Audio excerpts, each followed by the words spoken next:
The fantasy football playoffs are 2 weeks away, and your decisions have never mattered more. In this show, we're going to talk about how to get ready for the playoffs, strength of schedule for every single position over the coming weeks, mine and Rich's favorite targets. And of course, we're going to answer every single question you have. So drop them in the live chat now, and we'll get to them. And if you're watching a replay, drop them in the comments below because we get back to every single comment on this channel, whether it's trades, waivers, start sits. We are here to help you out. Rich, heading towards these fantasy playoffs, what's like the number one thing that you want to be mindful of normally? I think it's the main thing is just being aware of everything. I think that, anyone can print off a list of rankings and draft. Anyone can go and look at a waiver article or hopefully our waiver videos and get good waiver priorities. Everybody gets that bit.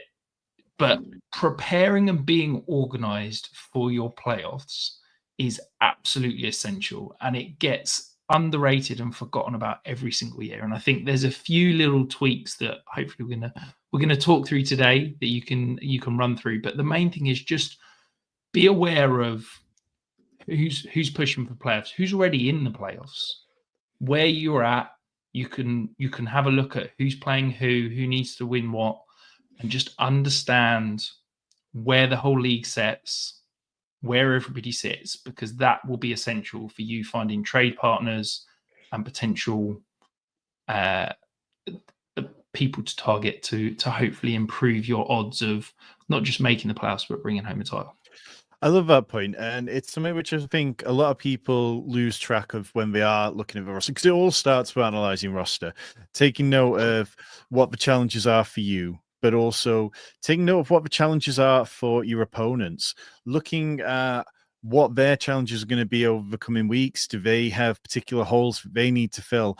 And if so, is it something where you can afford to block them? Like, are they trying to get another tight end? Are they somebody who desperately needs one?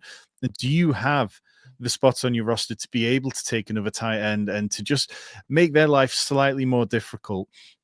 But it's also looking at all 6 teams, because if you're going into a finals with 6 other teams, the team in the number 1 seed might be full of themselves. They might have gone unbeaten throughout the entire season. But once you get down to those 1-week playoffs, anything can happen. And trying to really have a good look at each team, analyze the strengths and weaknesses. You can do that on a basic spreadsheet. All you've got to do is write out each team and go through, is this the RB1? Is this the RB2? All that sort of stuff, which you've talked about in your Dynasty videos before. And then just working out, how can I build an advantage here? If I play this team, what is my advantage? And what do I need to build on before this? Obviously, a big part of this is which positions are you streaming? If you're streaming quarterback, tight end, kicker, defense, are you going to be able to focus on weeks 13 and 14? Or are you looking for depth inside the playoffs? Because if you're in must-win situations just to get into the playoffs over the next coming weeks, then I would worry about them much more than I would be stashing running backs for week 15, 16, 17. What kind of priority do you put on depth of your roster at this point in the season? Almost none. If I'm playoff bound, if you're sitting there, what are we through 11 weeks now? If you're 9-2, 8-3, you're playoff bound. I couldn't care less about my 5th wide receiver if you're starting 3. To me, I'm already starting to use my bench almost as a weapon. So, as you said, if I'm streaming quarterbacks, I would never advise anyone to roster 3 quarterbacks in a 1 QB league. But if you're streaming them, can you start to look at, right, I want a good matchup for week 15, week 16, week 17? Am I loading up on handcuff running backs? Am I loading up on, those streamables, DSTs, kickers? Well, not kickers, but do you know what I mean? Like, I'm using my bench as a weapon rather than rostering Keishon Butte or Devon Vele that, they in a spot start, if I get 3 wide receiver injuries, I might have to start them. But realistically, they're going to score you, 7-8 points at most. You can find that on the waiver wire in a desperation point. So I'm not worrying about those bench spots. Yeah, it's very much time to just stop your hopes on guys for breakouts at certain points and just be like, what's the realistic output from this player? What is it going to take for them to be in my starting lineup? Is it going to take an injury? Are you saying, okay, well, my wide receiver one's Justin Jefferson. If he goes down, I need this guy to cover for that. Well, if Justin Jefferson goes down, you're probably cooked anyway. So being realistic about how much emphasis you put on those bench spots is very, it can be difficult, but prioritizing having a quarterback that really has a great matchup next week over somebody who you're probably not going to want to start is something I'd be very mindful of. And if you're the number 1 seed or the number 2 seed, then it's completely fine to start prioritizing weeks 15 to 17 because you probably, particularly if you've got a game or two advantage. But if you really are going to fight to get through the next couple of weeks and to get into the playoffs, then really prioritize week 13, week 14, week 14 in particular. There are a lot of teams on buys there. And that's something I'm already looking at in a couple of leagues which matter to me. I think that being a Ravens fan and being quite heavy on Texans, there's going to be some uncomfortable positions for me to be in that week. There's also the Patriots and the Colts, among other teams who are on buys. So start looking ahead, start clicking through, and start realizing what you've got to build around. Let's take a look at a couple of the questions in the chat before we move on to some other stuff. Ron asks, would you trade CeeDee Lamb for Garrett Wilson and a mid-second in Dynasty Superflex PPR if you're a contender? A little worried about CeeDee's QB situation. Obviously, last night, the Monday night football game was much better than the previous week. Rich, you're the Dynasty man. How do you feel about this one? Yeah, I mean, I did a whole video last week, Ron, basically talking about CeeDee Lamb and what to do. So if you haven't checked that out, go and check that out. I'd say if you're desperate, I don't hate it, but I think you can get better. Is my true answer. I think, I've seen Amon-Ra St. Brown, Nico Collins. I've seen a couple of sort of AJ Brown type moves. I saw one CeeDee Lamb and a second for Jamar Chase. Like those kind of top tier, I'd prefer. I feel like, yeah, Garrett Wilson's a good young wide receiver, but I feel like you're significantly tearing down, and I don't think a mid-second is enough to do it. I get that you're desperate, and it doesn't look good because I think we're probably going to see Trey Lance next week. But yeah, I think there's a better trade out there for you than this one, Ron. You kind of got to be realistic about how much you want to go all in. Like, if this is high stakes, if this is a really competitive league, and perhaps it's your only opportunity to go for that championship, I get it. But earmuffs, Rich, but the Jets might be entering another rebuild with next year, and you don't know what the quarterback situation is going to be like for Garrett Wilson. So I definitely wouldn't be wanting to trade away CeeDee Lamb cheaply. Vincent's question, Mixon or Bijan for the playoff run? 1 seed with Mixon being offered Bijan, make the swap for Bijan's better playoff schedule. Well, we're going to get into all the kind of strength of schedule stuff in a minute, but like on the face of it, would you do Mixon for Bijan, or is there one of them that you feel particularly good about right now?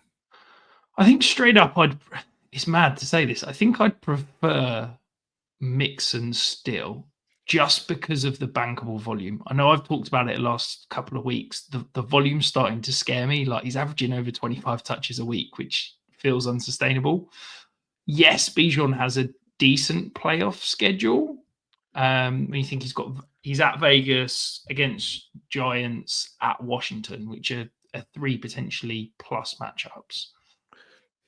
But I just don't think I'd want to move away from that bankable volume of Mixon for, I guess, a little bit more variance in Bijan, because if the Falcons get up in one of those games, we know that they're going to feed Tyler Algier. Do you differ from that sort of thinking?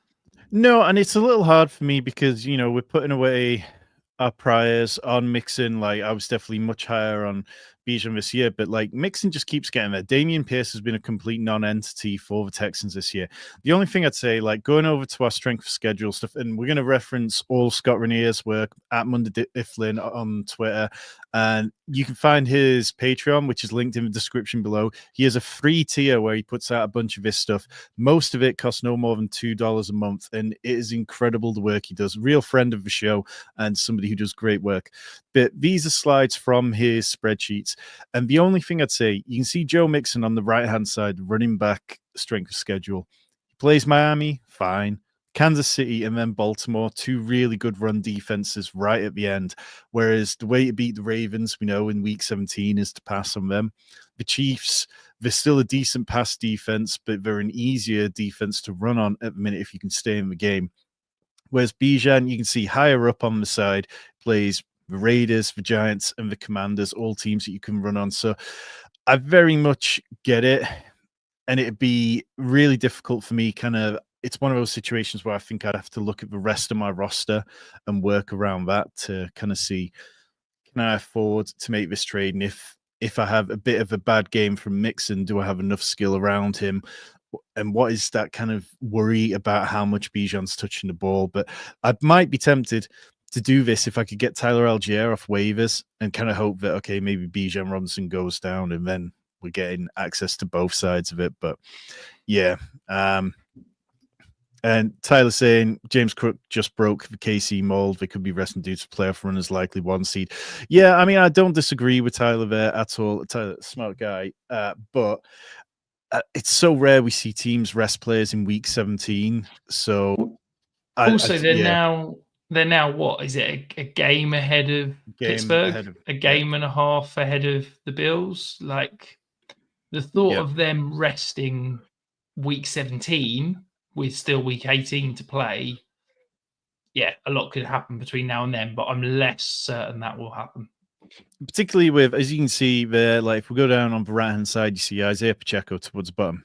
But he plays Steelers in week 17. Now, I'm sure that it's not going to come down to week 17 between the Steelers and the Chiefs. But hypothetically, you don't want to give up that game. So let's talk about some of the strength of schedule stuff. So Scott orders these by the easiest schedule at the top in terms of fantasy, all the way down to the toughest at the bottom, and puts in his own strength of schedule score. So Daniel Jones would have had a fantastic schedule if he could have stayed on the field. And it's really quite striking how those guys at the top, they're all guys who are kind of backup quality. We've got Will Levis, who's playing better, but still hard to trust. We've got Bryce Young, who's playing better, but is still quite hard to trust. Then you've got like Gardner Minshew. But the guy who stands out to me is Baker Mayfield. He also plays the Panthers in week 13, and then he has the Chargers, Cowboys, and Panthers. Mike Evans could come back. Obviously, there'll be a hypothetical push to try and get Mike Evans to 1,000 yards. Do you think that out of these guys towards the top, that Baker Mayfield is the best quarterback to be targeting in a trade, or do you like some of the guys a little further down below him, perhaps? I think he makes a great target. I'm a little bit worried about that week 15. I think that Chargers defense is coming on strong, and I think by week 15 it could be an absolute juggernaut, and we could be scared of it. But yeah, as you said, week 13 is a phenomenal matchup. Week 16, 17, look, Dallas is going to be in Cabo, ready to enjoy their holidays by week 16, and we know the Panthers are probably the worst football team we've seen in about 5 years. Kyler Murray stands out to me. I think that people are still sleeping on him. We get the rushing potential. Look, New England, they're just not putting it together on defense. Like, we're both massive fans of Drake May, but then they're not a good defense. Let's just say it real. And then Carolina and the Rams have got an incredible pass rush, but that secondary is absolutely woeful, and they struggle against mobile quarterbacks. So that's what Kyler is. So yeah, I don't know how gettable Kyler is compared to someone like Baker, but yeah, I really like Kyler as a target there. Yeah, I think Kyler's possibly someone you might find easier to attain in redraft than in Dynasty right now. Dynasty, like the Cardinals are a bit of a team on the rise. But Tyler's mentioned it in the chat. Bo Nix, sneaky, incredible right there. Plays the Colts, the Chargers, and then the Bengals. Obviously, the Chargers, you mentioned that they're a defense on the rise. They rank 6th in pass defense DVOA right now. So this might be a situation where you might want to roster 2 quarterbacks and you're looking at ping pong in between them. Like, if you have a tandem of Baker Mayfield and Bo Nix, I think you can work through to play the matchups and you can ping pong back and forth and choose your spots for them. So this is the time of year where in single quarterback redraft leagues, I'm far more open to rostering 2 quarterbacks than I normally am, because that's what you need to be doing, playing the matchups. And of course, it can go wrong on you, but of course, it can also go incredibly right. In terms of the guys who we see towards the bottom a bit, some of the guys who've been the best fantasy providers all year are down there. Lamar Jackson, Jared Goff, Geno Smith. And then, of course, we've also got Brock Purdy, Anthony Richardson, all down with games which are tougher. These guys have been, some of the best producers of fantasy this year, particularly like a guy like Lamar, guys like Brock Purdy, who seem to be matchup proof at times. Do you just put your faith in them, or are you looking to say, okay, I need to find somebody else? And if Lamar outscores Baker Mayfield in the week where I play Baker Mayfield, then I just live with that decision. I think you've almost got to separate this out, because Superflex is very different to a 1QB question. I think if we're talking 1QB, to me, I'm rolling with Lamar no matter what. He's got you to the playoffs. I just can't be that person who benches Lamar in a playoff and ends up getting eliminated because of it. If I start Lamar and he ends up costing me a playoff matchup, I can live with that, because the guy can score a touchdown anytime he touches the ball. So I'm rolling with him. Outside of the rest of them, I'm really panicking. If you're rolling with Geno, Jared Goff, Sam Darnold, Matt Stafford, Brock Purdy in one quarterback leagues, you need to be prioritizing another option for the playoffs. Absolutely. That is essential. If you're rolling with them in Superflex leagues, I'm a little bit less panicked, just because I don't think you've got the freedom to go and move quarterbacks around as much. But I mean, Geno Smith, Jared Goff, I don't feel comfortable starting either of those guys. As amazing as they've been, I'm a huge Geno Smith fan. The Seattle offensive line is still woeful. And those three matchups are three very good front sevens. I'm concerned that we could see Geno Smith struggle in the fantasy playoffs. If I'm in a Superflex league, I think now is a good time to be moving. You've just seen Geno Smith put on a really impressive performance on primetime football. Maybe you can pivot and get ahead of the game. If you're already planning for the playoffs, I think there's a lot of teams that won't be planning this far ahead. And the people receiving Geno Smith probably don't realize he's got a horror run of games in the playoffs.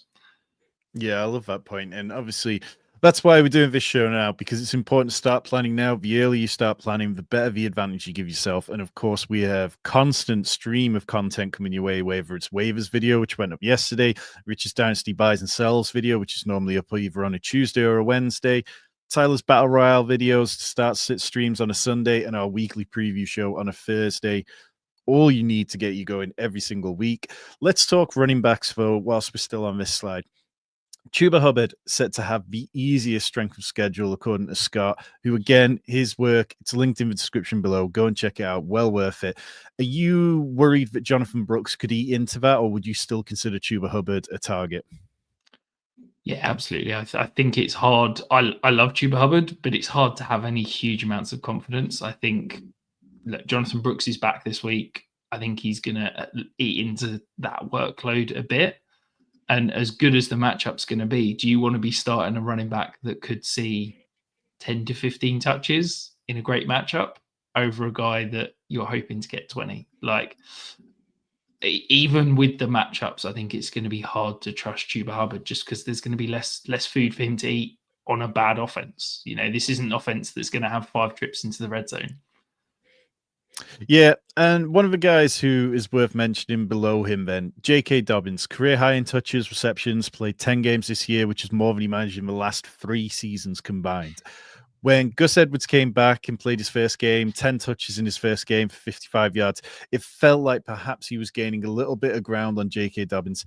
And then we get this past week where J.K. Dobbins again just looked fantastic. He's not going to be the most efficient running back. He's not going to be the most explosive running back at this point because of the injuries he's had. He's on the field in a decent run scheme with a good offensive line, and this Chargers team is on the rise. Do you think J.K. Dobbins, particularly in Dynasty where people really don't seem to value J.K. Dobbins for the production he's given you this year, do you think that he's somebody people should be targeting? Yeah, absolutely. I think he's a great target. I almost see the Gus Edwards workload as a bonus, because Gus Edwards isn't getting any of the high value touches. He isn't involved in the receiving game at all. That is now J.K. Dobbins' baby. whereas Kamani Vidal was getting rotated in there, and he's now a healthy scratch every week. So yeah, give me the high value touches. Give me a guy that's going to see solid volume on the ground, plus that receiving profile that's got great matchups. I think he's a great buy. You've got the injury risk, absolutely, but you're getting the injury discount because of that. And I think I love the idea of going and buying him in Dynasty, because you can probably get him for like a mid to late second. You can probably Yep. chuck together 2 roster cloggers and go and buy a J.K. Dobbins, because the person who's sitting there with him is probably thinking, I've kind of rode my luck with J.K. Dobbins. Now's the time to get out before kind of another injury happens. Would you, if you had Chris Godwin sat on your IR, would you do Chris Godwin straight up for J.K. Dobbins, or would you be wanting a little bit on top of J.K. Dobbins for Godwin? Yeah, I think I'd want a little bit on top. I think if you've got Chris Godwin, as much as he's getting older, as much as he's getting up there in age, the way he was this year, I think he holds a bit more name value than J.K. Dobbins. I think that if you're a contender and you've got Chris Godwin sat on your bench, he's almost like your one shot at getting one more asset to push you over the top. I don't know if I view J.K. as much as I like J.K. Dobbins. I don't know if I view him as that one final asset to push me over the top. Yeah, and one guy I'll just mention before we move on to the other positions, James Conner had absolute dominant workload this year, plays the Patriots, the Carolina Panthers, and then the Rams, all teams that you can run on. Somebody that there's going to be an element of risk there because of the Trey Benson factor, but he's not missed a single game this year, averaging 15 PPR points per game. But let's talk wide receivers, and we can see at the top, again, these are wide receivers on teams with question marks. DJ Moore, Malik Neighbors, Calvin Ridley, Jaden Reed, who just goes missing at times, Cortland Sutton dealing with Bo Nix, where it's been mostly good, but also a little bit difficult. DeAndre Hopkins, who still isn't like running the full route percentage, like, you're seeing 60% of snaps, that kind of stuff. Out of the top sort of 7 or 8 names here, Rich, who stands out the most to you? I think Calvin Ridley stands out, which sounds ridiculous when you think of the competition he's in there. Like, this is a guy that we've seen over the last few weeks absolutely ball because of the obscene volume he's got. I think there was 55 yard touchdown that was called back because of a formation penalty at the weekend. Yep. If that changes, it's 3 really good games in a row. This is a guy that it doesn't matter whether it's Will Levis or Mason Rudolph under center. We know they're both going to push the ball downfield. We know they're both going to take some chances, and there's nobody else in this offense that's going to catch those passes other than Calvin Ridley. So, yeah, let's roll with Calvin Ridley, because I think once you get to the end of the season, you start to see some funny things with teams prioritizing certain players with contract situations or trying to look towards young. The Titans paid Calvin Ridley. Like, they need to keep rolling with Calvin Ridley, and he wants to hit those, numbers. If you read the Players Tribune article he did when he was coming back, those key milestone numbers mean a lot to him. And I think that we're going to want to see him hit those numbers and hit those check marks, because it means stuff to him and how he views himself.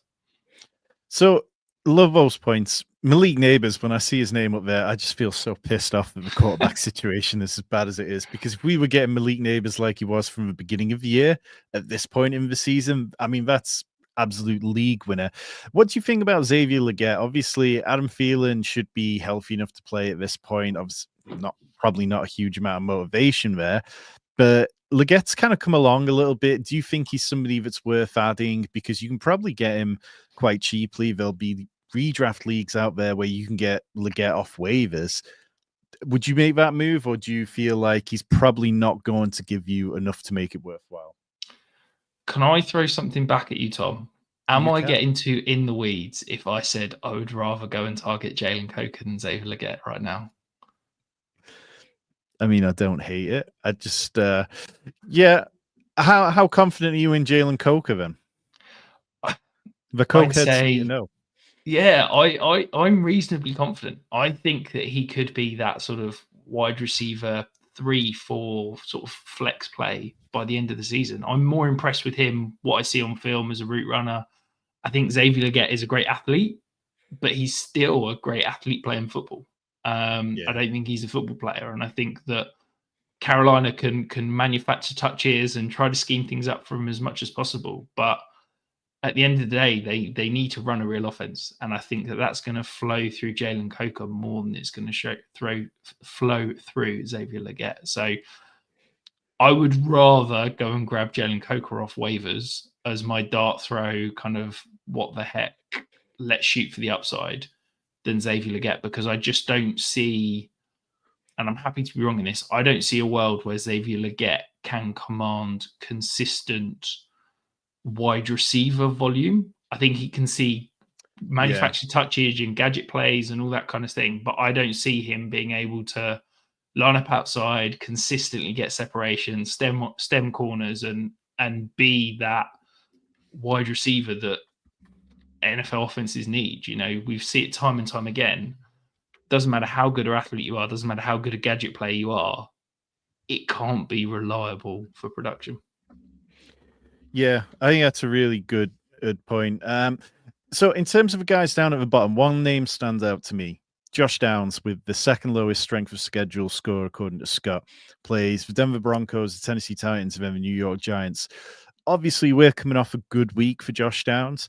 Do you view this, when you look through it of the lens of strength of schedule, now might be a good time to try and flip Josh Downs for somebody a little bit higher up? I don't know, somebody like, you're probably not going to be able to do it for Garrett Wilson, but maybe Zay Flowers, kind of in that range, you might have to put a little bit on top.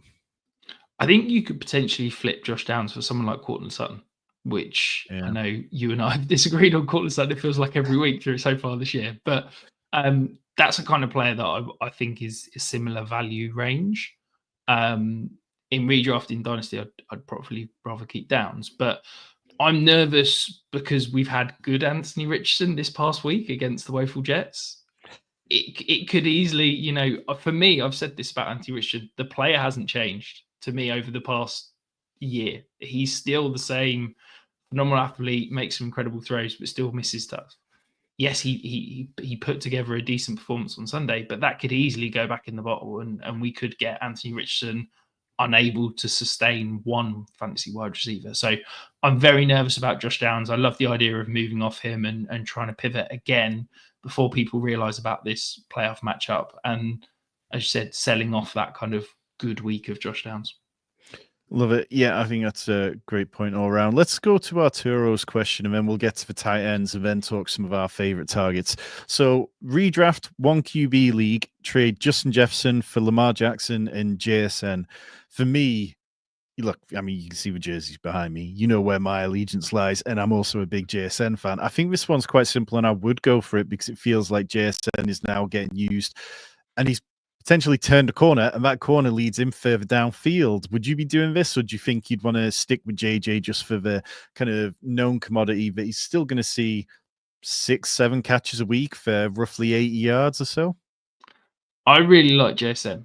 He is headlining my buy sales video that you will be able to watch tomorrow. But I just can't do that. You're giving up. Put this right. Best case scenario, Lamar Jackson's probably what, a late second round draft pick in startup, Tom? Yeah. JSN, this JSN that we saw on Sunday, moving forward, he's what, a fifth rounder? If we were going into a startup draft, for a best ball draft, you can trade your first round pick for a late second and a fifth rounder. Are you doing it? Well, when you put it like that, I very much understand why you're hesitant. But in a 1QB redraft league, you know, you talked about Lamar and the ceiling that having that elite quarterback gives you. And what we're seeing from Justin Jefferson lately just isn't good enough to be valuing him as a top wide receiver, because Sam Darnold has looked shaky. The Vikings are passing through TJ Hawkinson at the minute. They don't look like the same kind of offense they were at the start of the season. And Justin Jefferson, when we look at the strength of the schedule, he's down quite low towards bottom. Plays Chicago, whose pass defense is very good. The Seahawks, fine, you can pass on them. And then the Packers, who've been pretty good. So that's where I come back to it. Whereas, like, yes, DK Metcalf is only one spot above that, but I just look at it as the overall value. So Arturo, you've split us, but I'm doing it. I think that's fair. But I think that let's makes for a perfect trade, doesn't it? If we're yeah. disagreeing. So let's talk tight ends, and then we're going to talk about some of our favorite targets before we get out of here. Obviously, again, we've got some of these top tight ends down towards the bottom. Oh, let me go back there. You've got Travis Kelce, who's got the third toughest strength of schedule, coming off a weak result this week. So he's somebody that feels difficult to deal with. But there's also Dalton Kincaid, George Kittle, Mark Andrews down there. Technical nightmare tonight. But anybody towards the top that you feel like you would be much rather to look at? Because again, when we look towards the top, guys like Chiggy, Theo Johnson, and then Brock Bowers and Trey McBride, who just aren't attainable. So who stands out to you as somebody that you'd want to bring onto your roster at this point in the year? I think TJ Hawkinson and David Njoku are the two that stand out to me. I think Yeah. that David Njoku, look, Jameis is wild. Jameis is ridiculous, but Jameis is going to throw the ball a lot, and he's going to be good for fantasy, and that's been good for David Njoku, and he's got 3 decent matchups. I don't know about you, Tom. I really struggle with kind of projecting matchups for tight ends because I think it's so scheme dependent and not all tight ends are created the same in terms of, how Dalton Kincaid is used is completely different to how George Kittle is used. So saying a defense struggles against that position, I struggle to take too much into that. So I probably aren't projecting massively based on the matchups. But overall, I think Njoku's a good buy. I think TJ Hawkinson, we saw last week, obscene volume. We saw this week that kind of went away a little bit. He's still working his way back. He's playing less than 50% of snaps the last 2 weeks. But I think it's starting to head in the right direction. And I do think that the Vikings are going to be playing and fighting for a playoff spot at the end of the season. And I think that he could be a really interesting target if we start to see an increase in snap share as we get towards that playoff.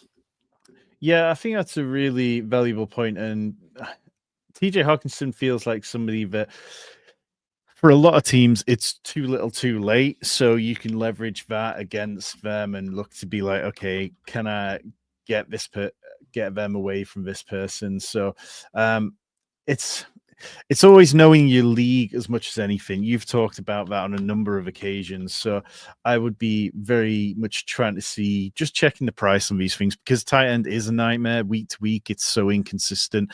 And what can look like a prime matchup here in a matter of a couple of weeks could also be a nightmare. I think Will Dissly, somebody who, again, is available on plenty of waivers. I talked about him in this week's waiver video. And what the Chargers are doing at the minute is really impressive. They're passing at a much higher rate than they were early on in the season when Justin Herbert was still injured. And if you're really desperate, then Will Dissly's the kind of guy that I'd pick up and just be willing to start in certain matchups. So against Tampa Bay, probably not against Denver, but then against New England. So I don't mind taking a shot at Will Dissly. Let's move one on. thing.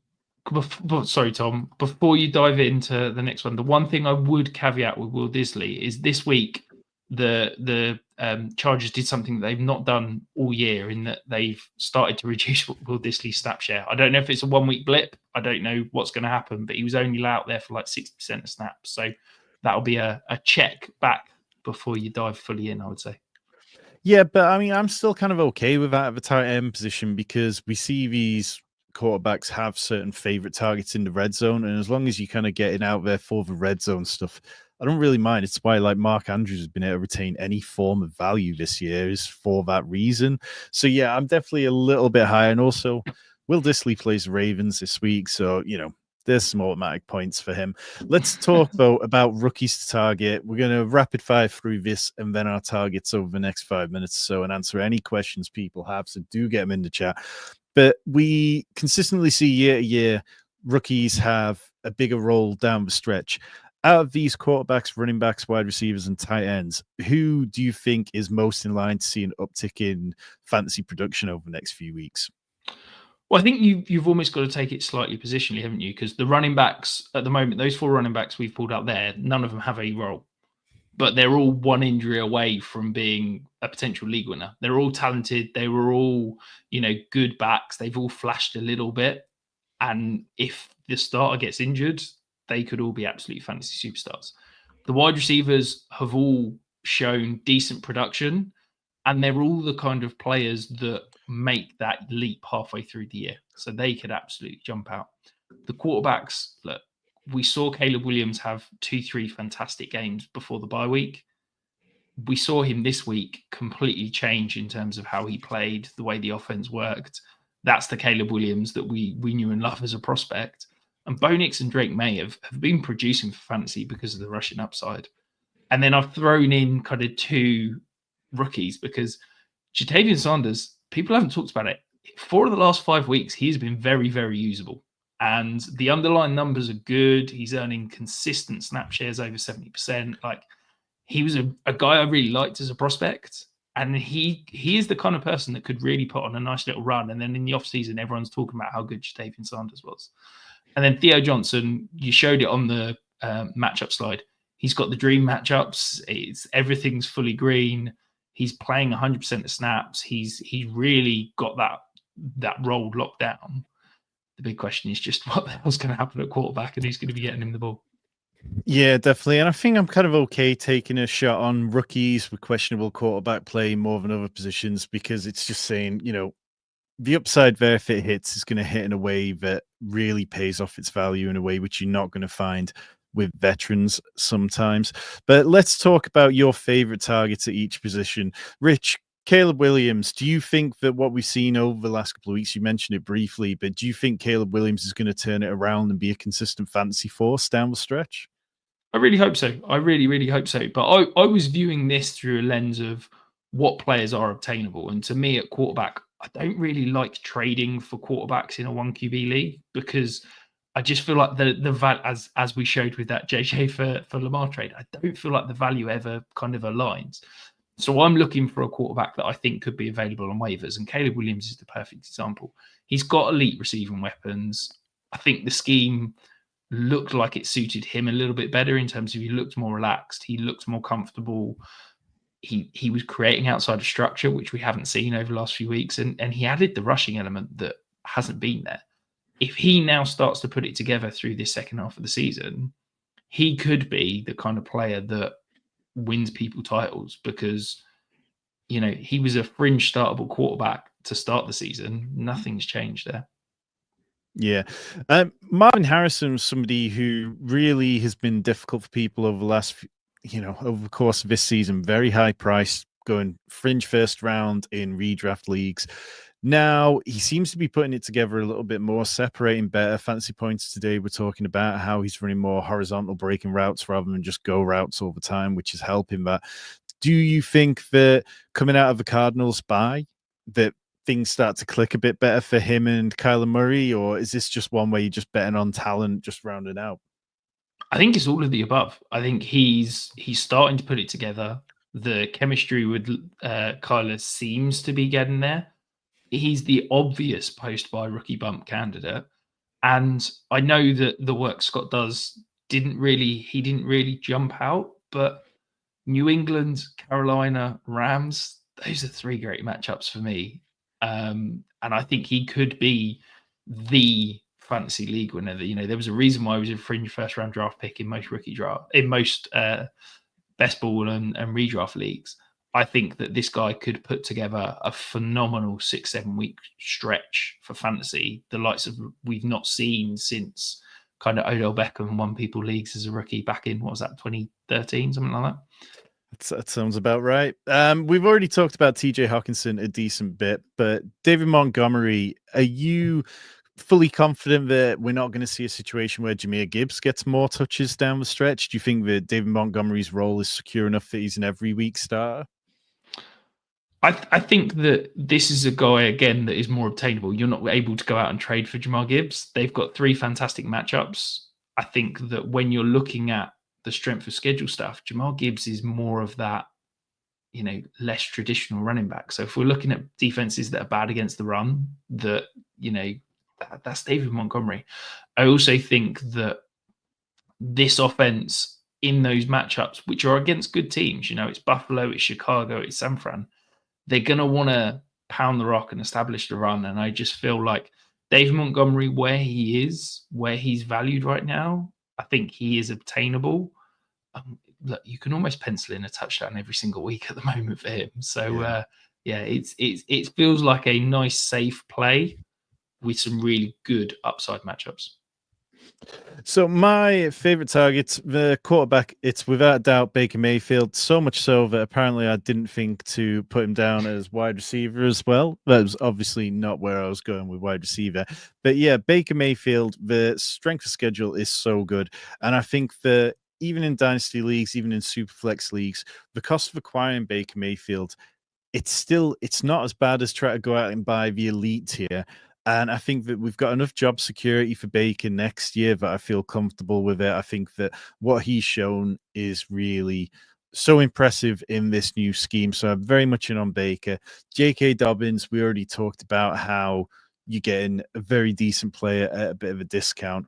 And then Will Disley, who I mentioned, who you are a little bit cooler on, but it's more just about how obtainable that he is and how much you could find yourself in a situation where it's easy to grab Will Disley, whether that's off waivers or, going out in dynasty and paying a 3rd round pick for him. Wide receiver, my mind has gone completely blank on who I meant to put in here. So we're just going to wrap that one up. But Rich, any lasting thoughts before we get out of here to give people the last push they need to get ready for the playoffs? Well, one last piece of advice is if you're already in the playoffs, consolidate that depth. Can you make a 2-for-1 trade? Can you try and find that final stud to get you over the top? If you're still pushing for the playoffs, can you reverse that? Can you turn your 1 stud into 2 above average options? Can you get someone to overpay for that stud to really help you try and push for that final playoff spot? Love that. And of course, if you need more advice, we are here many days of the week. Mondays for waivers, Tuesday, Wednesday for Rich's Dynasty buys and sells, Tyler's Battle Royale streams for Underdog whenever he gets to them during the week, starts and sits live stream on a Sunday morning, and of course, our weekly preview show every single Thursday, getting you set up. This is the Fantasy Sanctuary. Truly appreciate everybody who's been checking us out tonight. If you've got questions and you missed us live, leave them in the comments down below. We will get back to you.